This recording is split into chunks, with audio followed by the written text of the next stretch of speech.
Victor in Florida, you've been on the line this entire time, and we want to talk to you. And I know we don't have a lot of time, so thank you for your patience. What did you want to talk about? Oh, hey, thank you for taking my call. Yeah. What do you want to talk about? How are you guys doing? Doing well, just wrapping up the show. It says that your parents believe that people with tattoos are children of Satan. And how do you convince them that it's wrong? Is that essentially what you wanted to call in about? Yes. Is there any other context you wanted to give it before we reply? Yeah, so I've been an atheist for about a couple weeks, and when I lived with my parents, they saw that I had tattoos, and they were like showing me verses in the Bible, especially in Leviticus and things like that, saying that it's bad. I shouldn't put marks on my body. My body is the temple of God and stuff like that. So I guess my dad, mostly who does that speaking and preaching to me, has like a dogmatic view of that context, I guess. So I don't know how to go about trying to convince him otherwise. Yeah, and I have two thoughts here, right? And they're kind of conflicting. So choose whichever one works the best for you. And we're gonna have to wrap this up, but I do want to stress two things. First of all, if you want to go the combative route, if you want to convince them and get into that argument, you can point out things like, do they watch football? If so, then they're breaking the commandments in Leviticus, because you're not supposed to touch the skin of a dead pig. And a football is made from pigskin. You can ask if they've ever, eaten shellfish, or if the fabric that they make clothes from are more than one solid material. Are they mixing fabrics? All of these things are very outdated, and we only pick and choose the ones that make us uncomfortable or that we like the best. So one route could be asking them, well, do you do all these other things? But, and here's where I'm going to leave you. If you've only been an atheist for a couple of weeks, and congratulations, welcome. Yes. You're here now. We're excited to have you. This is not the time to get into arguments, especially with people who you're emotionally connected to, especially with people who it sounds like have had a lot of experience kind of beating you down verbally and making you and giving you these arguments from their perspective. Right now, you are not obligated to talk with them about this. If you don't want to talk about it, you say you don't want to talk about it. Maybe we'll talk about this later. If they continue to talk about it, they are then breaking your boundaries, and you have a right to leave the house or say, I'll come back later, or say, hey, I'm only going to interact with you if you leave me alone on this subject. And if you don't, what happens next is your fault. And if I don't talk to you for a while, that's why. So I would say that right now, err on the side of protecting yourself, err on the side of setting boundaries, err on the side of saying, let's talk about this later. I'm not interested in this conversation. This is not something I find to be convincing. Please move on. Practice saying those things so that you can say them and hold your ground, because right now you need space. You don't need to be debating people. You need space to think. You need space to research. You need space to find out who you are outside of religion. And that's a huge job. It takes a lot of time. Yeah. And I just to add on to that, those are all examples of things that you can do, and you don't need other people to do. The idea, how can I convince somebody else? You can't. If somebody is absolutely stubborn, then, or they're not willing to have a conversation, you can't force them to.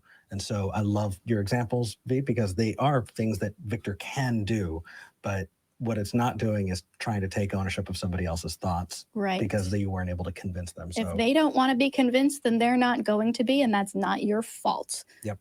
That said, hopefully that helps, and thank you for staying on the line. Yeah, and definitely check out all of the different social media sites, our Discord, our Facebook, our Reddit. We want to see you in there, and there are many, many, many people who've gone through exactly what you are going through right now who would love to talk with you. Yep. Yes. Take it easy. I think I signed up with your Patreon on YouTube. Oh, cool. awesome. Thank you. Thank you. Take care. All right. You guys have a good day. You too. He was nice. Yeah. That was incredibly well said. I didn't have other things to add. What you said was fantastic. I'm just like, yep, that. But we need to have a conversation. I want to talk to him more about martyrdom. Well, 'Cause that's a weird way to put it, but okay. anyway, we do want to go to the Discord, but first, can we see the crew? Because we have an amazing crew. They were here before us. They'll be here long after we finish. Hey, everybody! Yay! We love you. Cricket. Thank you so much. We couldn't do this without you. Our crew is incredible. Thank you. Thank you for giving all of this time. If you want to see who they are, up at the top, we have Greg. Greg is our producer. He has been doing a whole bunch of awesome stuff and having meetings with us. Katie on the right side actually is the one who met with us and talked to us about screening the calls. The Lord of the Levels on the left has been here. He's the one who makes us sound good, and he's also a personal support. And so's Crew Kitty.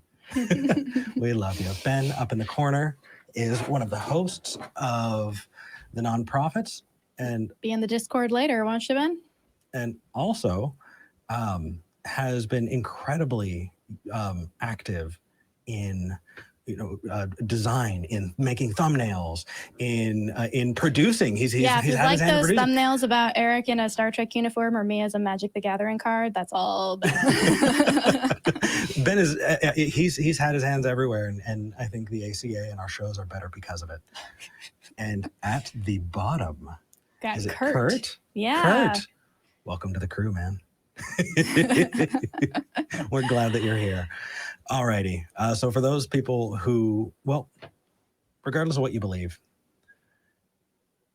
we're moving into the winter, and COVID's just not going away yet. Nope. For those of you who are putting yourselves at risk so that the rest of us can still live comfortable lives, if that's working in a hospital, to stocking grocery shelves, to protesting, thank you.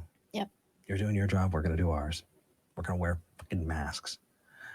For those Like of you, badasses. that's I right. can't believe how many people don't want to wear wearing masks was like presented as like, this is the thing superheroes do. This is like the coolest you can be. Right? Like, come on, guys, be cool. Yeah, wear a mask. Be superheroes. For those of you who don't believe, thank you. Thank you for being here. I loved, I mean, that last call, it really shows it. I mean, we think, oh, we have this conversation over and over and over again. And then we talk to somebody who just calls in, who's been brand new to this, who's just exploring these ideas, Yeah. who's 3 weeks, Couple of weeks, yeah. into it. Yeah. That's amazing. And the fact that we're continuing to do that for each other and putting out content and creating and being involved in these communities is incredible. We're so glad that you're here because it is all of us that are creating it. Yeah. So thank you. We're glad that you made it. But for those of you who do believe, we don't hate you. We just think you're wrong. See you next